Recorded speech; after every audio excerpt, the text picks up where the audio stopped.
everything that was on the line. Ohio State had their win streak on the line. Obviously, they're number one in the country coming off a national championship, but trying to end the 4-game skid to their rival, the Michigan Wolverines. Meanwhile, Michigan at 9-2 felt like a win over the number one team in the country was going to propel them towards an argument for the playoff. And I don't think that they were wrong. So everything was on the line. The hype was incredible. The energy in the building was incredible in the Big House on Saturday. And Ohio State absolutely dominated that game. When you looked at that game early, it felt like, holy cow, Michigan's going to do this again.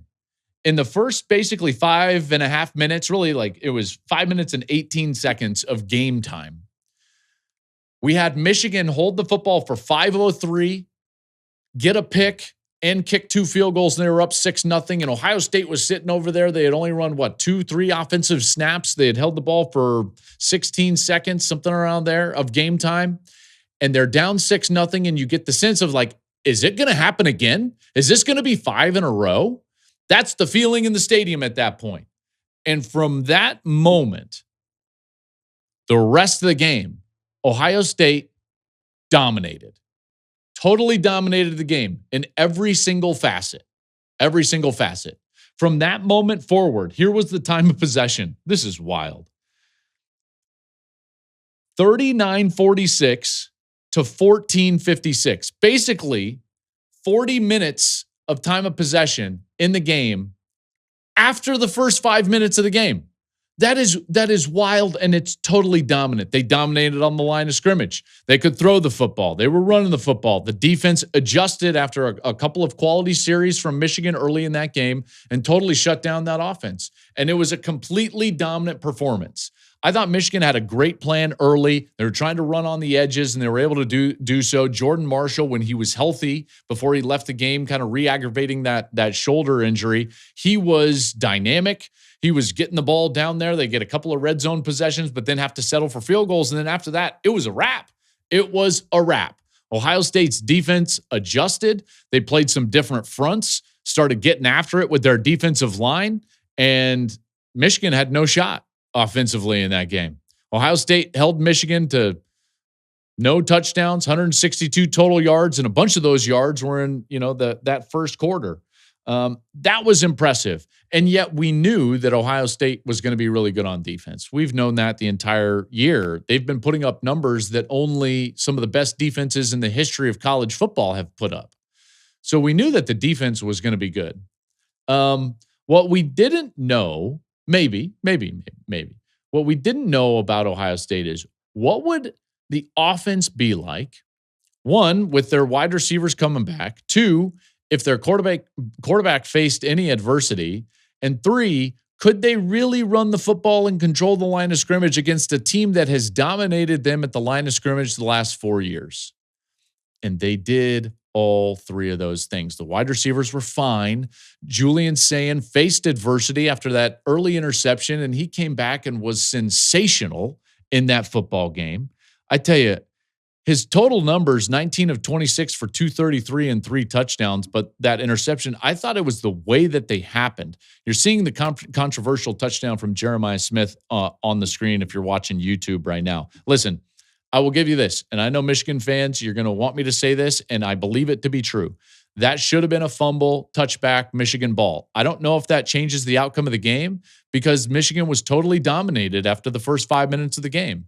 That's the problem now in hindsight. Now, who knows what happens? And can you get a good big play or something along those lines? Maybe. But again, Julian Sayin was so efficient with the ball. He got to the check down. He was able to throw it down the middle of the tight ends, gets the big play to Carnell Tate, gets the big play to Jeremiah Smith. He got the ball to Bo Jackson when he needed to on the check down. Like, he was just so good and answering the bell after facing the adversity of throwing the pick on basically his second passing attempt of the game. He was outstanding. And so the two questions that remain for Ohio State coming into the day were answered. I do have to get to Coach Day because that was another big piece of this, is that Coach Day specifically has been under so much heat for losing this game over the last few years. We've all known that. It's been well documented. And think about what this team and program has done since that last loss. which was to Michigan last year in the shoe. Well, they've rolled off 16 straight wins since that loss. They won a national championship. I believe that's now 7 ranked wins that they have. They have turned into a juggernaut. They have turned into, that's the best team in America. That's the best program in America. They're recruiting at a high level. They have young stars. They have old stars. It's as deep a team as any out there, and there are no weaknesses. This is what I find so fascinating about Ohio State. In a year in which I think that we've been looking at all these teams across college football and finding weaknesses, there have now, I think, in my estimation, been none for Ohio State, because even the ones that you could say early in the year, well, they don't run it great. Well, now they're running it really well. They're one of the best rushing teams in the Big Ten in the month of November, getting better every single week. They had a 20-play, 11-minute drive running it 16 times against Michigan. They can run the rock. And so for Day specifically, this man has turned them into a team that has answers everywhere, and they are resilient. And, like, you think about what he's dealt with, and that's been a lot, and it's been a lot of pressure.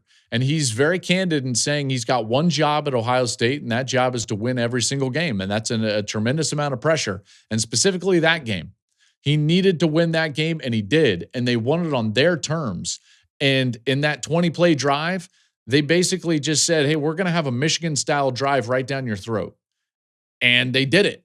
And that had to feel good for Ryan Day. And after everything that has transpired over the last 4 years, I will say this, even more specifically, the flag planting last year, everything that's gone on previous to that Day has been right in the center of. I think there was a lot of questions about what would happen at the end of the game. What would Ohio State's players do? What would Ryan Day do? What would the interactions be like? What would he say? And Ryan Day is as classy as anybody in college football. I can just tell you that hands down. I know him well. And this is Ryan Day with Jenny Taft after the game. Congratulations. Thanks, Jen. 6 years. You've been waiting and working to celebrate this. How does it feel? Well, I'm just happy for our players. They worked really hard. I'm happy for our coaches. They worked really, really hard. And, we had a good energy this week. We had confidence coming in. And, man, the guys played tough. They played physical. We won the line of scrimmage, and I'm just happy for our guys. There's so much emotion. We're still seeing it on display.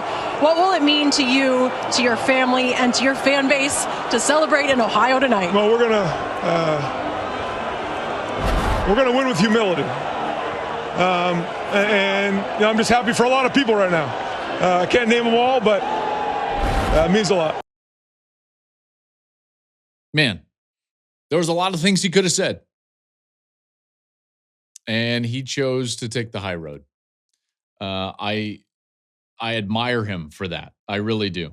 And it's time now to ask the question, is it the Buckeyes against the field? I know that Indiana is very good, and they're probably the other team that you would argue is the most complete team in the country outside of Ohio State, which is why I'm so excited to see that game on Saturday. So I don't want to shortchange the Indiana Hoosiers. I think that they're fantastic. But at the same time, Ohio State has proven now that you can ask the question, is it time to take Ohio State or the field in the college football playoff? And with what they've shown and the complete nature with which they play, you might have to lean that direction. Defending national champion, longest win streak in America. Like, this is starting to become a team where you have to at least pose the question, what team can take them into deep water? Maybe it's Indiana. And actually, I think it's probably Indiana is the only one on that list. That's why I'm so pumped for this matchup and this Big Ten championship game, because of all the college football teams that we're arguing about and talking about on the bubble in college football, they all have weaknesses, major weaknesses. And we know that. You look at some of these teams and you can just, they can be beat. The weaknesses don't show up for Ohio State. They're really great in every single facet. They're great statistically. They're terrifically coached on film. They play with fantastic leverage. They're sound. And I tell you, they have answers everywhere. Thank you for watching the Joel Klatt Show YouTube channel. And if you liked this clip, make sure to like it and subscribe to the channel, and you can stay up to date on all of my college football coverage.